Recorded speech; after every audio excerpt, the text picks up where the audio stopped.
Salam alaikum. Wa alaikum salam. Oh, hey, Edward. I was actually talking to the people who came to watch the episode. I know, but it just didn't sound right without the response. You know, it's like dropping a Pax Vobiscum without a Et cum spiritu tuo. Okay.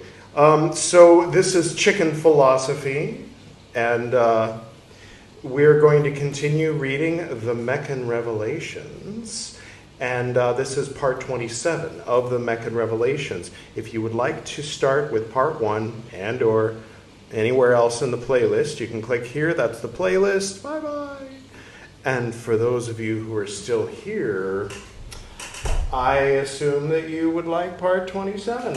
And I was sorting through my incense, and here's a shot of my new organization of incense under the table. Anyway, and I came across this, and I don't even really remember buying it, but it says Damascus, and Ibn Arabi composed the Futuhat, which is, you know, the Meccan Revelations, in Damascus. And this is just, look at this quality. This is like, it's got like, what is going on? This is the packaging of the incense, and it smells, oh my God, it smells so good. Jesus. So I thought, I ought to use this for today's recital. So that's what I'm going to do.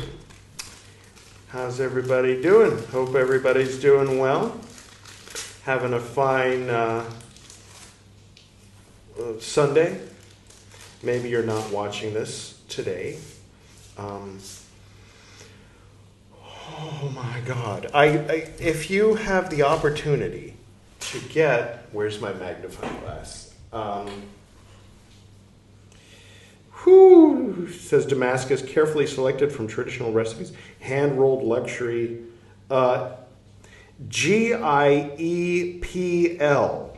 It's from Miramar, Panaji, Goa. Oh, it's from Goa.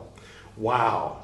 If you ever find yourself in Goa, keep an eye out for this. This is really something. Anyway, I haven't lit it yet, and I know that this is just brilliant. So Panaji is also, AKA, also known as Panjim. And it's the capital city of the state of Goa in the country of India. It was a former Portuguese colony. Before that, if I'm not mistaken, it was the Ottomans. Either way, there were Muslims here, and then the Portuguese didn't like that, and so they took it. And they had their inquisitions and stuff. But over the centuries, since they stopped having inquisitions, which I don't need to remind you. Do I need to remind you what that entails? Long story short, if you're not Catholic, you don't want to be anywhere near an inquisition. And quite often, even if you are. And if you have a great-grandfather who was Jewish and you're Catholic, you better to leave town. Better to go to some part of the world that's not having an inquisition. Thank God we haven't had them in about 500 years-ish. 400, 500 years. Where was I? Yes, this incense is great. Edward, I couldn't help noticing that you're still here. Was there something that you wanted to say? I just debuted the first episode of a new channel yesterday, and I wanted to let everyone know toward the beginning of the episode because very few people are left until the end, and you know how it is. Okay, I don't mean to be a dick about it, but it's kind of off topic. I know it's off topic, but, Pymander comes on and talks about his Shingon Japanese Vajrayana Buddhism at the beginning of readings that have nothing to do with Buddhism or Japan. That is true, but on the other hand, Pymander isn't one of the names on the chicken wheel, and you have an episode coming up. BT is going to be doing Carl Jung after I do Meccan Revelations, and then you'll be doing Teilhard de Chardin. Why not make the announcement then? That's true, but nobody watches the Teilhard de Chardin episodes. That is true. It's the least popular of the 5 books that we're reading on chicken philosophy. That is a good point. All right. I will voluntarily give up some of the time and maybe even some of the viewership of my episode of Meccan Revelations this week so that you can promote your new thing. Go for it. Okay, so I started a quote-unquote serious YouTube channel. It's a reaction channel, and I'm doing it for fun, but, who knows where it'll go in the future. It's a guy from Hollywood reacts to Indian cinema. It's called Indian Hollywoods, because if you didn't know, there's all these different Hollywoods in India, like Bollywood, Collywood, Tollywood, Chollywood, Dollywood, depending on the region, the language.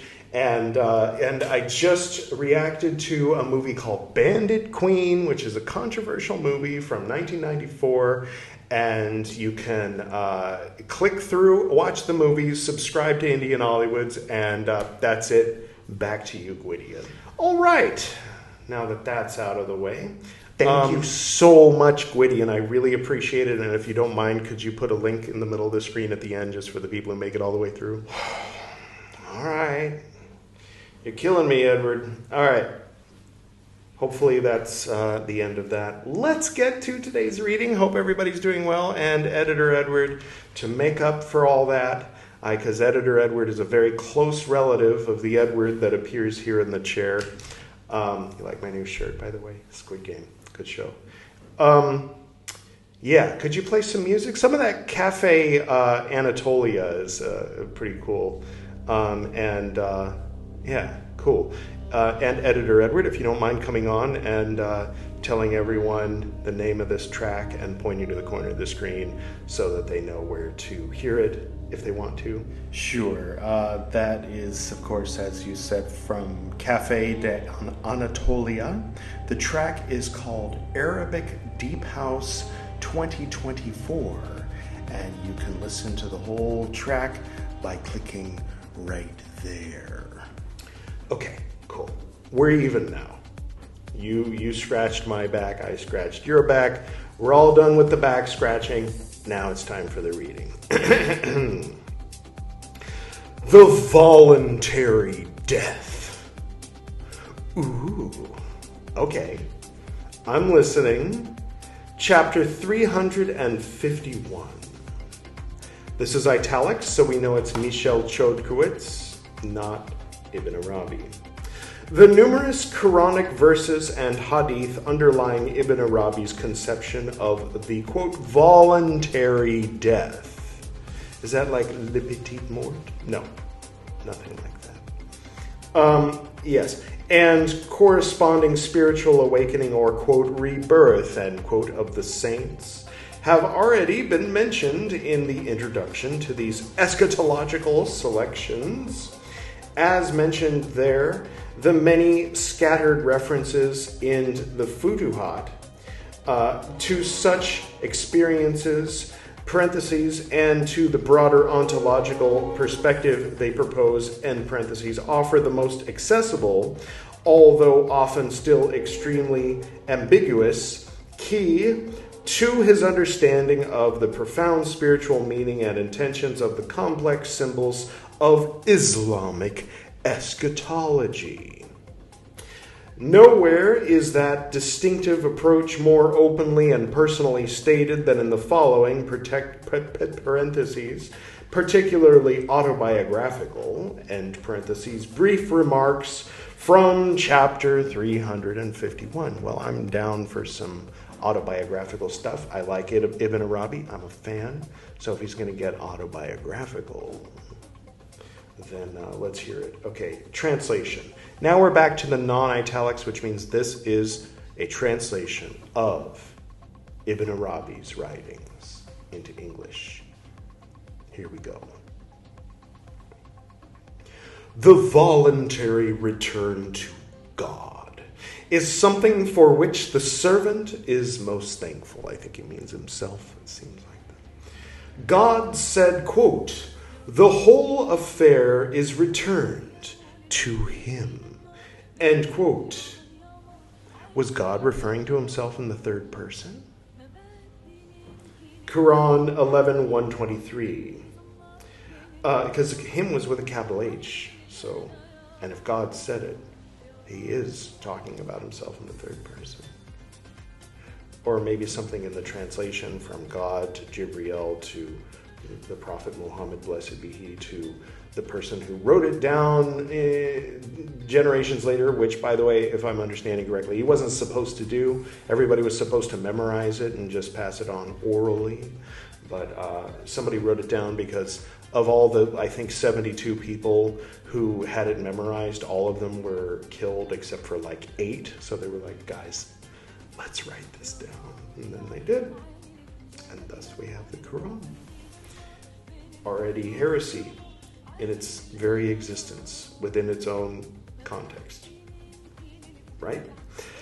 So since you know that, return to him willingly, and you will not be returned to him by compulsion. For there is no escaping, this incense is great, your return to him, and you will surely have to meet him, either willingly or against your will. For he meets you in, bracket parentheses, the form and of, and bracket parentheses, your attributes. Nothing else but that. So examine yourself. My friend, exclamation point, bracket parentheses, the prophet, and bracket parentheses, said, quote, whoever loves to meet God, God loves to meet him. And whoever is averse to meeting God, God is averse to meeting him. ... End quote. Talking to you, atheists. I'm just kidding. I'm totally kidding. Continuing. Now, since we knew that our meeting with God can only be... I've never met him. He doesn't exist. Okay, nice to meet you, I guess. I don't know how that would pan out. It's different from being averse. I don't want to meet him. That means he exists, right? But if you're like, no, I couldn't possibly meet him because he doesn't exist. Surprise! Here he is. That's different from being averse to me. And you might be like, oh my God! Literally. Continuing. Now, since we knew that our meeting with God can only be through death, I honestly would beg to differ. And because we knew the inner meaning of death, we sought to bring it about sooner. Trigger warning, I guess, for... never mind, I'll keep reading. In the life of this world. Oh, so he also begs to differ. I think he's being coy about it. So, to the exoteric, untrained eye, for example, the papyrus of Ani, or the 125th chapter of the Perdem Huru, you might say, looks to be the judgment of somebody who has died. But the initiate knows that it is a glyph, that nay, a script for the path of the initiate to walk while yet still alive. And similarly, yeah, you don't have to die. You can die without dying. Hence, second death. It's not even that exoteric. It's not even that esoteric. It's in the exoteric if you actually read it. I guess it was esoteric until Martin Luther translated it, and then it became exoteric. Too exoteric, and then everybody who was like, oh, they shouldn't have read it, got to say, see, this is what happens when you let them read it. Anyway, sorry, where was I? Now, since we knew, yes, and because about sooner, the very, yes, in the life of this world, hence we died in the very source, capital S, wink to my Aquarian brethren and sistren, sibling the Rin, Slovenian, source of our life, to all of our concerns and activities and desires. So that when death overcame us in the midst of that life which never passes from us, inasmuch as we are that, bracket parentheses, life, and bracket parentheses, thank you, Michel, or the other guys, with which ourselves and our limbs and every part of us glorifies and praises, bracket parentheses, God, and bracket parentheses, all our limbs. That was editorial commentary. That wasn't in the text. That was just me being. We met God, and he met us. And ours was the case, bracket parentheses, mentioned in the hadith above, and bracket parentheses, the even, not da, that was unintentional, of, quote, those who meet him, capital H, while loving to meet him, end quote, bracket parentheses, so that he loves to meet us, end bracket parentheses. Thus, when there comes what is commonly known as death, and the veil of this body is removed from us, Quran 50:22, our state will not change. Yeah, because you already went through the process. Like he's introducing this concept that's very old hat for some of us. Sorry. Right. What? Yes. That we already experience now. Any great what? And our certainty, nothing, yeah, will not change. Nothing will change because we already went through it. Will not change, and our certainty will not be any greater than what we already experience now. For we tasted no death, but the first death, which we died during our life in this world, because our Lord protected us from the torment of hell. That wasn't very... hell. Yeah, there we go.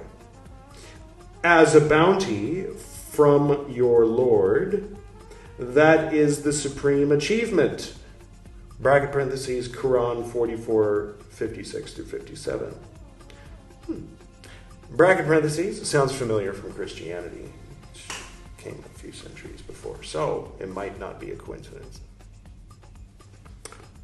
Bracket parentheses, as the Imam and bracket parentheses Ali said, not the boxer, but the, never mind. Quote, even if the veil were removed, I would not be any more certain. All right. Yeah. End quote. So the person who returns to God in this way is among the blessed, or perhaps blessed. And he does not even feel the inevitable, compulsory return, bracket parentheses, of physical, and bracket parentheses, death, because it only comes to him when he is already there with God. The most that what is, bracket parentheses, ordinarily, and bracket parentheses, known as death can mean for him is that his soul, which is with God, is kept from governing this body that it used to govern, so that the soul remains with God in its same condition, while that body reverts to its origin, the dust from which it came. Oh, was formed. The dust from which it was formed. Quran 3:59, etc. End parentheses. I mean, the Quran, when it says it's Quran, it's in parentheses. So I tend to skip saying opening parentheses, but this time I skipped saying parentheses, but I said end parentheses. Just so you know what's going on there. Until the day that they are raised, Quran 23:100, etc. And his condition when he is raised up will be just like that. It will not change insofar as his being with God is concerned, nor with regard to what God gives him at every instant. It is also like this in the general gathering with a capital G, bracket parentheses, on the day of resurrection, end bracket parentheses, and in the gardens, bracket parentheses, of paradise, you knew that already, didn't you? End bracket parentheses, which are this person's residence and dwelling place, and in the realm, bracket parentheses, of being, and bracket parentheses, which he inhabits. For there he sees a realm created without any bracket parentheses fixed, and bracket parentheses pattern. A realm that provides him in its outward manifestation what the realm of this world provides in its inner, bracket parentheses, psychic and spiritual, end bracket parentheses, dimension, and its imagination. So this is the way he freely controls the outward dimension of the, and then it says Zahir, which is interesting. So normally I skip the Arabic in parentheses just to make it flow better, but when it very closely resembles a Hebrew word that some viewers may be familiar with, I like to stop and ponder that. So dimensions, outward dimensions, or Zahir, of the realm of the other world. He enjoys all that he possesses in a single instant. Nothing that belongs to him, whether his wives or other things, it was a different time, is ever separated from him. That's nice. Nor is he ever separated from them. He is among them, bracket parentheses, simply, end bracket parentheses, through his being desired. And they are in him through their being desired. So you can still desire your wives and things even after you're with God. Well, that's good news. Somebody should tell all those ascetics out there. Sorry. For the other world is an abode of swift reaction, without any delay, bracket parentheses, where external appearances constantly change, end bracket parentheses, just as is the case with passing thoughts in the inner dimensions of the realm of this world, except that for man the planes are reversed in the other world, so that his inward dimension permanently maintains a single form, just as his outward dimension does here, while the forms of his outward dimension undergo rapid transformations like those of his inner dimension here. That's interesting. Let's ponder that just for a moment. So here, in the material world, the inside of a man, right? Your mind or whatever, your mind and heart, kind of like your world on the inside that nobody sees, is always changing. But your outward appearance, aside from gradually aging, growing a beard or whatever, changing your clothes, basically people recognize your face because it didn't change even for 10, 20, 30 years, right? I mean, basically. You know what I'm saying? So your outward appearance doesn't change. Your inward appearance changes. And in the other world, assuming you've gone through death before death and you're with God and all that, and you're on the other side, and you're no longer alive, your outward appearance changes all the time, but who you really are underneath doesn't change. That's an interesting idea to ponder. Definitely an interesting idea to ponder. Okay, like passing thoughts in the inner dimension of the realm of this world. Right, passing thoughts. So what we call passing thoughts there is something that doesn't change. Your sense of thought. I mean, that's really interesting. Really interesting. Something I will certainly meditate on. You can too if you want to. All right. Except that, yes, we just read that. Bracket parentheses, God, and bracket parentheses, said, quote, 3 dots, by what a reversal they will be transformed. And quotes, Quran 26:227. Yet when we have undergone our transformation, nothing will have been added to the way we were. The way we were. So understand 3 dots. And that's the end of the section, and even though stopping now makes this episode a little shorter than a half an hour, that was a complete thought. That was a complete section. It started with a beginning. It ended with an end. And it was a nice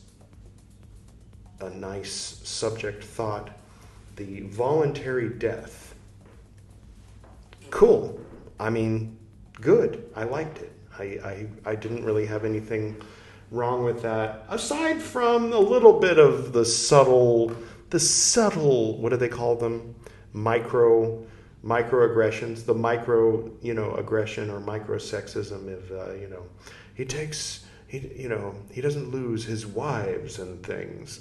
Okay, it's an unfortunate phrasing of something that the world he was in was very obviously patriarchal. The world we're in is very patriarchal, even more so 1,000 years ago in Damascus, right? All right, so the movie that Edward uploaded yesterday, Bandit Queen. This was a woman who, I'll just tell you one little thing about the movie. By the way, if you haven't seen Bandit Queen, better to see Bandit Queen first, but if you're sensitive to, what they call here on YouTube SA, which is short for, it's an abbreviation of sexual assault on women or anyone, or in the same movie, that plus also children, if that's something that you would rather not see, then watch the reaction instead, because it's been tastefully, you get to see, those parts are not on the screen. All you see is Edward's face, kind of like, Jesus Christ, I hope they kill this fucker, like that. And so you can see him being Edward, which has my face but no hat. Are you following? Are you tracking what's happening here? I don't know. Anyway, he watches it and the reaction, so it's better to watch the reaction. So this is a woman who was a low caste. I honestly don't know if she was what they call, what used to be called untouchable. I assume, but anyway, she was living in a time when, people were very misogynistic, sexist, plus very, caste-oriented. So people were looking down on her for her gender and for her caste. And then her husband was awful, so she ran away from him. So they were looking down on her for having run away from her husband. She was considered the lowest form of a human being by the trads, by the traditional folks. And she became a bandit. And at a certain point, she teamed up with a group of Muslim bandits because they don't give a shit about the caste system. That's not a thing for them. So she was able to find allies there. And in the end, she was able to change the laws in this country and to make huge steps toward free education for everyone, especially of the lowest castes, and protection and rights and all of this stuff. But she did it in a roundabout way by becoming the queen of the bandits, or the bandit queen. Or, that was what they called her. Anyway, they made a movie about it, and Edward reacted to it, and it's going to be the link in the middle of the screen. It's worth clicking. I think it's like 20-something minutes.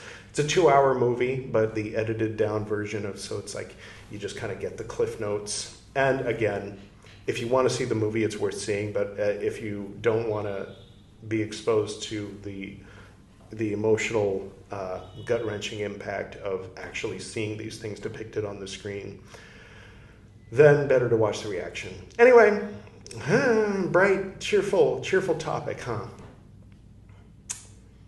Okay, well, anyway, thanks for the music, Editor Edward. And again, click the link in the middle of the screen after the chicken cluck, which will come right now.